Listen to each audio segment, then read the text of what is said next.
یہ روایت قرآن کے خلاف ہے حضرت، اور یہ پکا اصول ہے. یہ بڑی خطرناک تلوار ہے، بڑی خطرناک چھری ہے. اسے منکرین حدیث نے بھی بیان کیا ہے ولیعوذ باللہ، اور غلط معنی میں. اور ملحدین کا تو کہنے ہی کیا. ہم اسی لیے اس جھوٹ کو روتے ہیں کہ یہ جو وائز اور مختلف لوگ بول تو یہ جاتے ہیں، پھر بھگتنی ہمیں پڑتی ہے. ملحدین کہتے ہیں یہ کہاں آیا ہے، اسلام میں یہ اعتراض پیدا ہوتا ہے، یہ اعتراض ہے، یہ اعتراض ہے. اب دینا جواب جا کے، وہاں تو پہرا لگا ہوتا ہے، کوئی مل نہیں سکتا، ہاتھ نہیں ملا سکتا. کس کی جرت ہے کہ اٹھ کے بولے کہ حضرت یہ جو روایت آپ ارشاد فرما رہے ہیں یہ کہاں ہے. یہاں بڑی خوشی ہے الحمدللہ کہ آپ جو بھی اہل علم ہیں ان کے بارے میں، کہ انہوں نے بہت اچھے انداز سے ہم سے پوچھا. اللہ تعالیٰ ایسے بہت سے لوگ کر دیں. ہمارے اکابر کا یہی شیوا اور یہی طرز تھا. حضرت محمد یوسف صاحب بن نوری نور اللہ مرکزہ، جو حضرت انور شاہ صاحب رحمۃ اللہ کے شاگرد تھے، انہوں نے ایک جگہ تحریر فرمایا. حضرت رحمۃ اللہ کی تحریرات کہیں پڑھیے گا، غالباً بینات کے اس نمبر پہ ہے یا کہاں ہے. بہرحال یہ پکی بات ہے کہ حضرت نے فرمایا کہ سید سلیمان ندوی رحمۃ اللہ علیہ کئی مرتبہ کراچی میں ارشاد فرماتے تھے کہ کاش کوئی میری کتابوں کو دیکھے اور کہیں پہ مجھ سے کوئی علمی طور پہ غلطی ہو گئی ہے، جو میں غلط سمجھ پایا ہوں تو مجھے آگاہ کر دے تاکہ میں اس سے رجوع کر لوں. ہم ٹھیک حرف بہ حرف سید سلیمان ندوی رحمۃ اللہ علیہ کے نقش قدم پہ ہیں. کوئی آگاہ کر دے، کوئی معاذ اللہ عزت ہی کیا ہے جو حد تک عزت، اوقات ہی کیا ہے جو بات کرے. لیکن اللہ تعالیٰ بہت سے لوگوں کو پیدا فرما دے کہ خود ہمارے کہے پہ بھی اس کی تفصیل مانگیں، اعتراض کریں. بسم اللہ سن لیں، بسم اللہ سن کے اس پر اشکال کا اظہار کریں، 100 بسم اللہ. لیکن یہ نہیں ہے کہ ہر جاہل آدمی اٹھ کے بات کرنے لگے. اتنا وقت کہاں سے لائیں؟ یہ طرز عمل ہے ہمارے اکابر، اور ہم انہی کے پیچھے چلنے والے. ہم دل سے اس بات کے قائل ہیں کہ پورے ہندوستان میں سید سلیمان ندوی رحمۃ اللہ علیہ کا پائے کا کوئی ان کا معاصر نہیں تھا. اتنا علم اللہ نے حضرت رحمۃ اللہ علیہ کو عنایت فرمایا تھا. سید صاحب کے کیا کہنے، سید صاحب کی مرتبت اور عالی مرتبت، اللہ تعالیٰ ان سے راضی ہو اور اللہ تعالیٰ جنت میں ان کے مقامات بہت بلند فرمائے. ان جیسا آدمی تھا ہی نہیں ان کے معاصرین میں. اتنا وسیع علم، تاریخ کیا اور تفسیر کیا اور حدیث کیا اور جرح کیا اور فلسفہ کیا اور سیرت کیا اور اصلاح کیا اور بیعت کیا. کوئی اس ہفت نگینہ اس ہستی کا کوئی ایک پہلو ہو تو آدمی تعریف کرے نا. جدھر نظر اٹھتی ہے کمال سید صاحب رحمۃ اللہ علیہ پہ ختم. اس کے باوجود اللہ کا خوف اور ایمانداری اتنی تھی کہ فرمایا کاش مولانا بن نوری صاحب کوئی میری کتابوں پہ نظر ثانی کر دے، یا یہ فرمایا کہ آپ کر دیں، جہاں کہیں بھی کوئی علمی طور پہ ہو مجھے بتائیں تاکہ میں رجوع کر لوں. یہ اللہ کے سامنے جواب دہی کا احساس ہے. اللہ تعالی ہم سب کو نصیب کرے. اس لیے وہ کہتے ہیں کہ ما دام لیس لہ اسناد فإنہ لا حجت فیہ. یہ جو موت کے وقت کا ایمان ہے، جبریل امین 70 مرتبہ اللہ نے کہا، اس نے درخواست کی جبریل تم نے ان کے منہ میں کیچڑ ٹھونس دیا، یہ کیا کیا؟ ایک مرتبہ مجھے پکارتا. وہ کہتے ہیں یہ قرآن کے خلاف ہی روایت. قرآن کہتا ہے کہ حتی اذا ادرکہ الغرق. حدیث جو قرآن کے خلاف آئے گی ہم نہیں مانیں گے. یہ اصول ہے، بالکل پکا اصول ہے، ہم اس کے قائل ہیں. لیکن یہ دو دھاری تلوار ہے. دیکھو حدیث جب قرآن کے خلاف آئے تو نہیں مانی جائے گی. حدیث جب عقل کے خلاف آ جائے تو اس کی تعویل اور توجیہ ہو سکتی ہے. یہ منکرین حدیث اور ملحدین، یہ یاد رکھنا نہ قرآن کو پورا سمجھتے ہیں، نہ حدیث کو پورا سمجھتے ہیں. جس چیز کا انکار کرنا چاہتے ہیں شور مچا دیتے ہیں کہ جی اصول کی بات ہے، یہ حدیث تو قرآن کے خلاف ہے، یہ حدیث تو قرآن. ارے یار، یہ حدیث تمہاری عقل کے خلاف ہے. آپ کی عقل بھی اس معیار پر بالغ نہیں ہوئی جہاں پہنچ کے آپ فیصلہ کر سکتے ہیں. آپ کے پاس علم اتنا نہیں ہے. آپ کس ترازو پہ حضور اقدس صلی اللہ علیہ وسلم کی احادیث کو جانچ رہے ہیں؟ یہی بات عوامہ کہہ دیں، یہی بات عوامہ تقی صاحب فرما دیں، یہی بات اس امت کے واقعی اہل علم کہہ دیں کہ یہ حدیث قرآن کریم کے خلاف ہے. بسم اللہ. اس لیے کہ ان کا اعتبار بھروسہ ہے.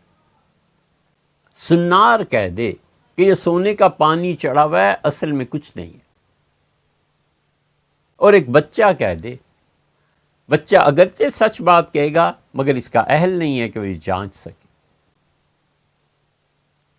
سنار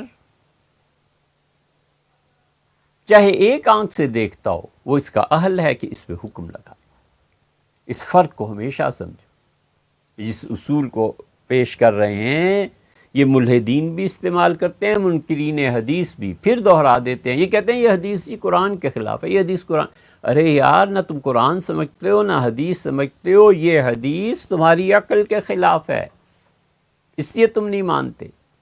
کہیں 4 دن ٹک کے علماء کی خدمت میں رہ کے کتاب و سنت کو پڑھا ہوتا اور قرآن کریم کا اور حدیث کا مزاج اور پھر فقہائے کرام رحمہم اللہ نے جو اس پہ لکھا ہے یہ سب کچھ پڑھا ہوتا تو پھر تمہاری بات سنی جا سکتی.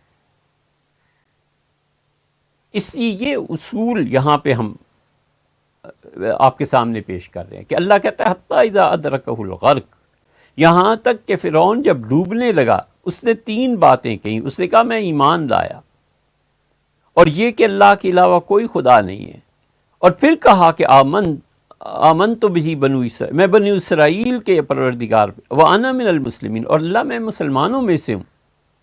وَمِثْلُ هَذَا الْإِيمَانُ لَا يَنْفَعُ صَاحِبَهُ، اور اس طرح کا ایمان کسی کو نفع نہیں دیتا.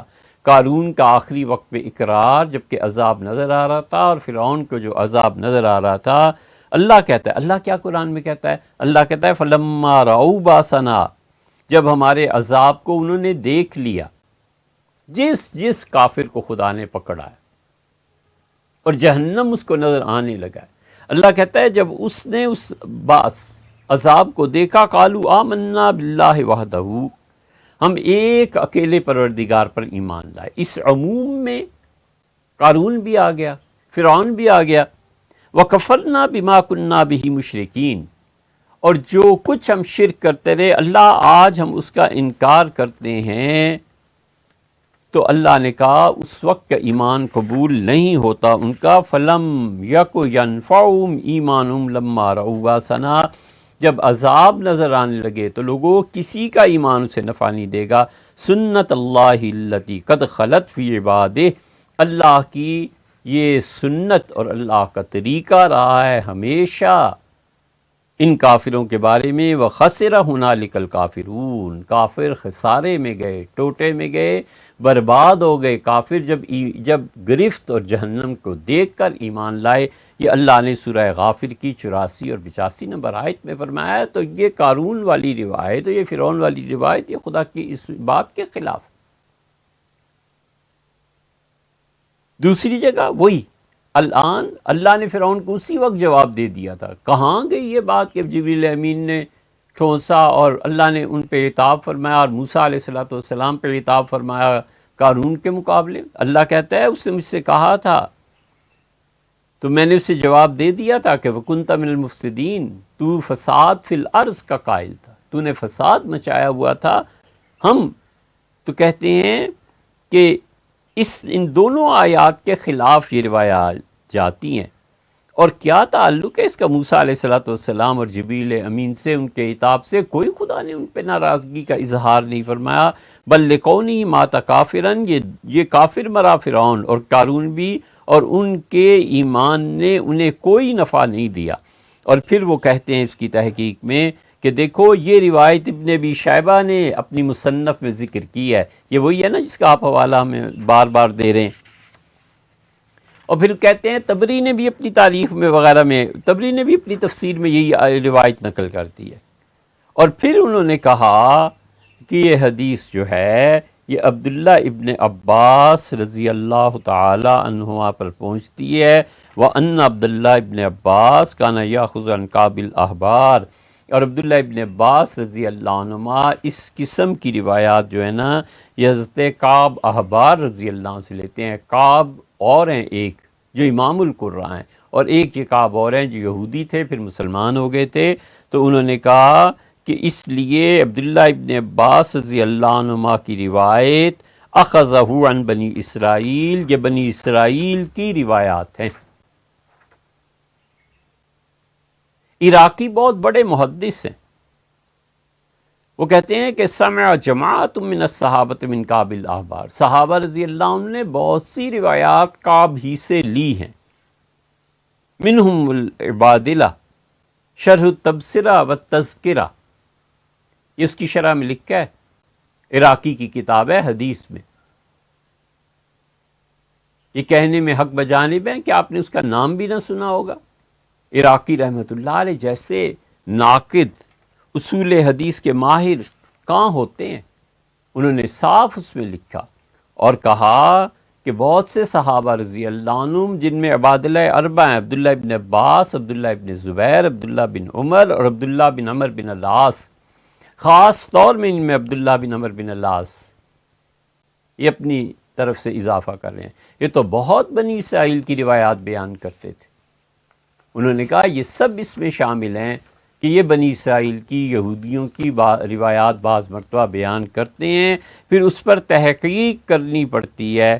اسی لیے پھر وہ تبصرہ کرتے ہوئے کہتے ہیں کہ جو قارون کے دھنسنے کا ذکر ہے بے الفاظ منکر جداً، بہت زیادہ ان الفاظ میں نکارت پائی جاتی ہے، نہیں مانا جا سکتا. پھر انہوں نے ابن ابی حاتم کا بھی، آپ تو دو حوالے میں بھیج رہے ہیں نا، 5-6 حوالے تو یہی ہو گئے، ان کو بھی لکھ دینا تھا کہ ان سب نے لکھا ہے. فسوی نے معرفت التاریخ میں لکھا ہے. یہ سب چیزیں وہ کہتے ہیں کہ حاصل اس کا یہ ہے کہ فرعون کے بارے میں جو ترمذی کی روایت ہے اور قارون کی ہلاکت کے بارے میں جو چیزیں ہیں ان میں کوئی بھی درست نہیں. فنرجو من اخواننا المسلمین، ہم مسلمان بھائیوں سے عام طور پہ اور جو خدا کے دین کی دعوت کا کام کرتے ہیں ان سے خاص طور پر کہتے ہیں کہ خدا را ایسی روایات کو نہ بیان کیا کریں اپنے واعظوں میں، اور خدا کا واسطہ ہے ان چیزوں کو نشر نہ کیا کریں.